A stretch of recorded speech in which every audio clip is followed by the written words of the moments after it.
As we get ready for a second game here, Denver versus Sarasota, this is Rob Rowan with xable.com, and with me is Kevin Orr, coach of the Demolition Derby Lakeshore team, winner, Lakeshore Demolition. And so here you are, you're ready for some good action. You guys just whooped up on someone, I hear. We played pretty well. You know, the idea is these early games got to really get started, and we'll actually play these two teams here in full play this weekend. So this is something to watch. And there, let's look at the team there. The starting lineup for Denver has Joy Rondeau out there, number 9. Number 7, of course, is Jason Mergier, who's the coach also. Number 4 is Adam Scotero, and chance number 1. And Nick Springer. Oh, there's the first score for the Hoveron. Nick Springer is out there. We're looking at number 16, Dave Jenkins. Number 14, is that 13, Mike Whitehead? And 9, Nick Springer, and Rick Marshall out there. Joy's really stepped up her game here, and to see her playing at this level and starting for Denver. You know, they beat Texas in their sectional, and reaching in, yeah. They obviously have something going. Well, we just watched a woman play, Cassie, playing for the Atlanta team. She did a great job for them. If they had won, she would have been our pick to be the player of the game. And here we have another woman playing at the top level, and it's exciting to see that. Well, there are several women here that are playing at the top of the game. In our game, Erica Schmutz, she's part of the Canadian national program. She was there. We have Amy Bruder on our team, Joy Rondo on Denver, Cassie. I mean, the women are really evolving. There's a woman that's not here, Carrie Morgan, that plays with St. Louis, that she's an up-and-comer as far as the U.S. national program. I mean, so the evolution and the changes that we've made to the rules to allow women to have point deduction has really helped improve and incent women to come play the game. And this is not a team for wimps either.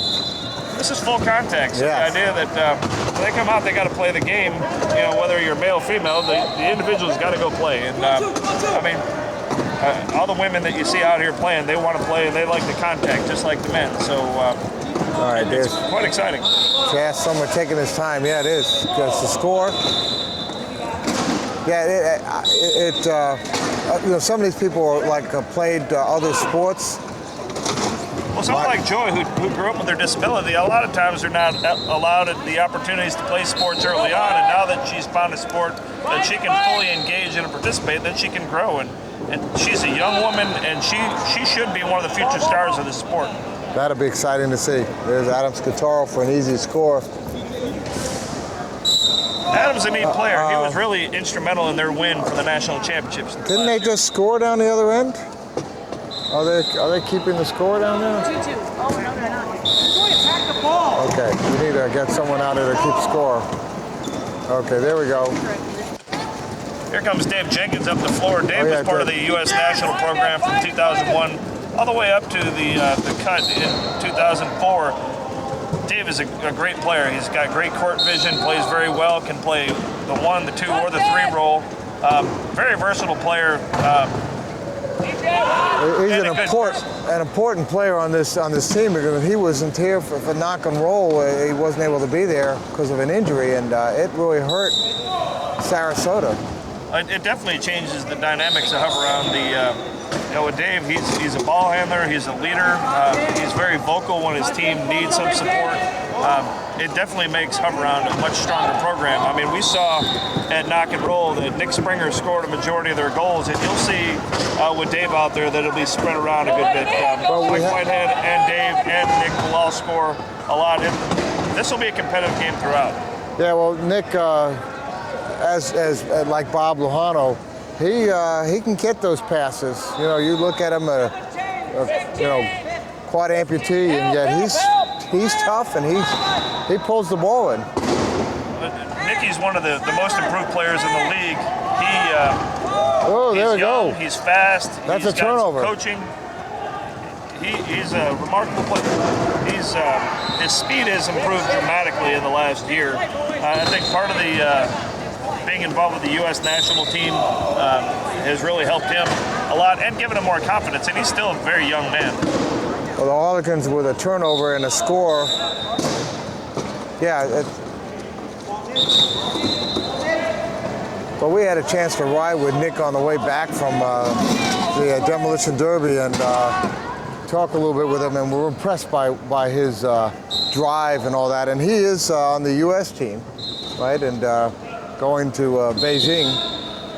He is part of the U.S. team, and I mean, the speed. Defensively, one of his strengths is that he can defend one of their other team's best players one-on-one. And when you have a Class 2 that can have the speed of a 3.5, and be able to take them one-on-one and not even have to worry about shaking off of that, it just makes for a very interesting matchup. Well, there's a turnover. The Gunners score. The pass to Joy, she couldn't get a hold of it, and they picked it off. And so we're back to, I guess it's 5-4. We're trusting the score clock over there. This is a good matchup, by the way, these two teams. This is a great game. This will be a solid game throughout the game. The depth on either team isn't very far. We have Josh Stapin with Denver that's able to come in and fill some time, as well as Dave Hosick. We haven't seen Dave Hosick in a couple of years, but they give a different look. It's pretty interesting to see Joy starting out for this team and playing some crucial minutes and critical minutes. That's really going to pay off, I think, for them later on in the tournament. Well, it hurt them to not have some of these people when they played at the Derby and Knock and Roll. They were down. They were playing 4. And you could see they got tired, and what Sarasota's going to have that issue of getting 4 people out there. You get tired, you run out of steam. Atlantic ran out of steam a little bit in that last game we saw for Division II. Well, conditioning is a critical part of this game. You no longer have guys that are going out partying in the evenings after the games. They're training 6 days a week. A lot of these guys are working with a personal trainer. Working with exercise physiologists, managing their diets, or working with nutrition people. I mean, it's no longer just a backyard recreational sport. You've got guys that are seriously committed, and you take the players from the national team, whether it's the U.S., Canada. You have Mike Whitehead, number 13 on hook round, as part of the Canadian national program. And they have full-out services that they provide for their teams. So it's no longer just a backyard recreation program. Joy was able to pull that one in. It almost had another turnover there. A nice pass from Chance to Adam. Now you talk about Chance Summer, and you've coached Chance on the U.S. team before. You've coached quite a few of these people, but you've coached Chance. Chance is a solid player and a real important on this Denver team. I've never actually coached Chance. Chance came in the national program after. Right afterwards, okay. Chance is the kind of guy that you would love to coach. We about 4 years ago, we beat Denver in a very close game, and after the game, Chance came up to me, and it's one thing that really impressed me about that young man is he came up to me and said, "Coach, what can I do to improve?" And I told him, I said, Chance, you're the leader of your team. You really need to keep your head. You need to be the leader of your team, and if you start blowing up and doing some of those kind of things, and he's really taken that to heart. And he's come up to me before and acknowledged that, hey, that's really helped improve his game, and then to see him come into the national team program and step up. It's no question. He is a force to be reckoned with. He won and that. Got a lot of He won the national championship for them last year. Yeah. His will to win that game carried them through. And I'm not taking anything else away from the Denver team because Adam Scutero and Ross Morrison and Jason Regier all had solid performance. But Chance willed them to win, and that's one of the things that he brings. He has the hunger, he has the desire, he has the size, he has the speed. When you put all that together, man, it just makes for an awesome rugby player. And you have that on the other team. One of the things that Springer brings to that is he's got that hunger, he's got the speed, he's got the youth. So you can see it on both sides as far as this team. You can say I'm a fan of both those players. I mean, they're both great people and they're great players. This is a great matchup, I just have to say. Even though Sarasota's 6, Denver's 3, defending champions, like you said, from last year. Of course, Texas was in the Division II last year. You guys were right there at the end, and I suspect you're going to be there in the end again. Yeah. Ooh, look at that! Nice Chance trying to stop Springer. it's wonderful to see these guys playing so hard against each other, and then they're going to be playing as teammates in Beijing. You know that, and at the Canada Cup, and it's going to be fun to see what they can do. I've got North American Cup, Canada Cup, and then the Paralympics, and just to see the players pull together. And the international level is there too. You look at a lot of the other players internationally. Oh, to close the timeout there. Go ahead. The international level of play at Paralympics. I mean, you have the U.S. and Canada, New Zealand, Australia, Germany, Great Britain. Your nemesis coaching Great Britain this year. Well, Great Britain's got a good program. Belgium and Sweden and Switzerland. I mean, Korea is coming along with the program. China is going to be evolving their program as well. I mean, it's neat to see some things. I'd really like to see our hemisphere really do something. Mexico and Argentina, Brazil. We really need to see some development in South and Central America. The way that we've seen Europe evolve. Yes. And now the Asian countries are coming along. I mean, Korea and China are two new programs that they got hammered at the Oceania. Right. Australia came out strong on that one and surprised a lot of people in that one. They put 99 points on a team. I've never... I've beat teams pretty handily, but 99 points is a lot of points in a 32-minute game. Keep an eye and make sure they stay at the same interval. 99 points in a game and playing the clock. They must have, considering the time clock thing, that's a lot. Yeah, they don't use the shot clock in international rugby. It is one of the proposals that is on the table, which is actually tie game. A part of the game that I had proposed over the years and actually finally got passed 2 years ago. So it's neat to see some of the evolution of the game and the international community really looking at adding that to help speed up the game. You look at the scores of these games with the shot clock, score clock, whatever you want to call it. You have opportunities for people to score and opportunities for turnovers, which makes it so much more exciting and as a spectator sport also. And strategy-wise, it's a whole different experience. Well, we experienced at Paralympics when a team was able to just milk away the fourth quarter when they had a lead. And turnover. Great strategy on their part, but it's Sarasota with a turnover there. These guys are hungry, I tell you.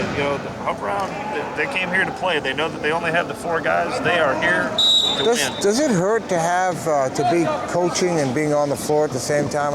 I've heard different thoughts about that it's kind of hard to see the big picture of it. Look at Mitch Springer. When you have someone that can manage from the sidelines, I think it makes a big difference. I mean, I'm obviously biased because I'm a coach. I'm a sideline coach because you can see things that the players perhaps aren't, but you can't be so narrow-sighted that you don't listen to what the players are telling you on the floor either. You all have to work together, and I think that's been part of our success at Lakeshore. I think when you have, I think that's part of the success that you have at Texas. Is that a turnover there? Nope. Jump ball. Okay. Well, that forced. It didn't end up being a turnover, but they gave up a possession that they'll later on come back probably maybe by forcing the jump ball.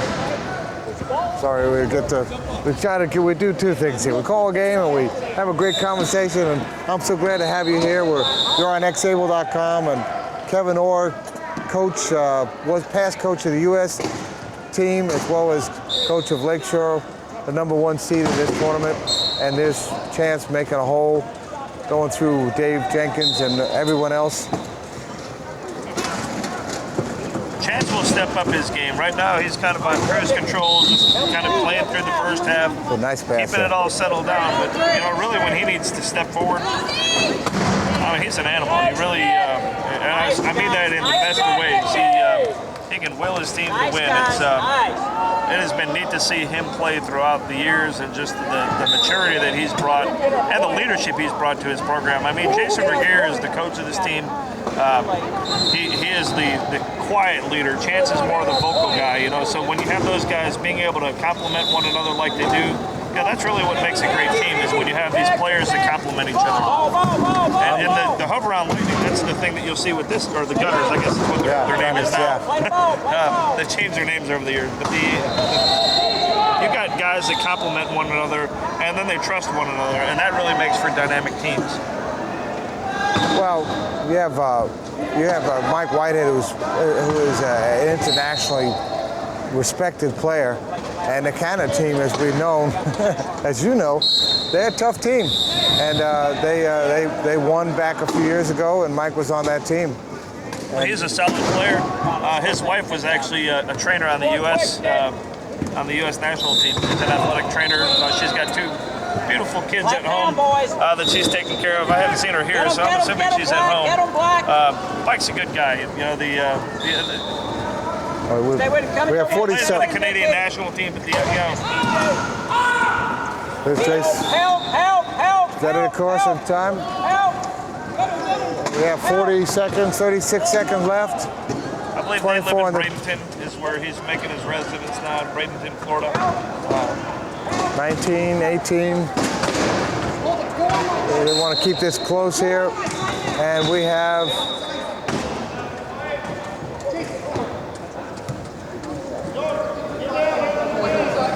okay, what do we have going on? 23 seconds on the game clock. 13. We have a substitution. So Josh is coming out. Joy's back in.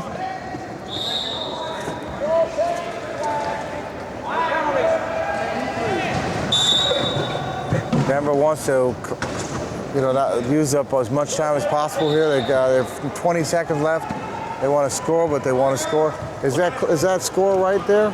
It is. Okay. And Denver's got the possession arrow, so if they score here, they have a chance to tie the ball game back up if they come back in with the possession arrow and score. So they're going to tie it up right here. All right, nicely done there. 4.7 seconds 4.7. Just want to make sure that Mike Whitehead can make this long pass, so they need to be careful to watch anything deep on this. He can throw the ball the length of the floor pretty accurately. But there wasn't anyone there, but time clock is up. And we're a 1-point game, and that's a great ending there. We have Sarasota actually got the lead here against Denver, and this is going to be good. This is going to be a great game. It's going to go throughout the game. Denver will come back with the possession arrow on the ball, so you should look at a tied ball game. Yeah, see what happens. Okay, we're going to cut for a little break here at the end of the first quarter, and we'll be right back. Rob Rowan and Kevin Orr.